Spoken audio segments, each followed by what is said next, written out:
go home. Sus, You haven't said hello yet. napapalaban ako sa ano.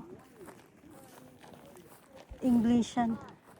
Ako talaga yung ano, Stand back a little bit. tagabantay. Yeah, sometimes. Let's get together soon. Oh, sure, yeah. Figure out what to do with it. Figure out what to do with it. Just let us know. And when you Okay. start cutting your Yeah. own wood, you gotta get rid of your own It's been a stuff. while. I don't It's care if you been- it burn them has. all, It's what been you too do, long. dig it, Been so too that- We long. need to fix it. Right? I thought I might put a stack right beside your trailer. Yeah? I don't know, is that gonna be too much? My crap over here? Napalaban ako sa Englishan talaga. Be sure to tell Nahurot me if akong I'm doing English. something you don't like, so I can adjust. Yeah, I know that, I'm just saying, you know. If I'm doing something stupid. Ayun, may mga logs din sila dito sa side. Tapos mayroon din doon sa isang shop nila, mayroon pa doon. Oh. Yung anak ko na tumulong siya. Ganyan yan siya pag mayroong kailangan na tulong. May gusto yating bilhin. So ayun. Tapos na sila.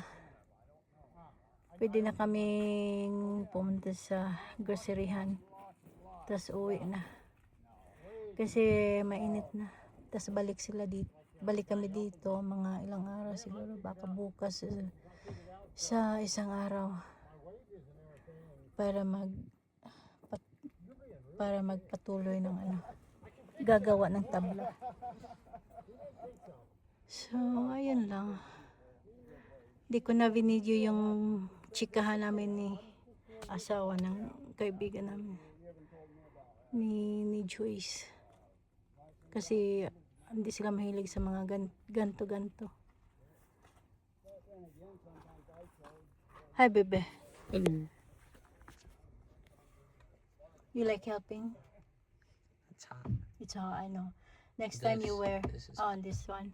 Next time you wear a hat and the gloves.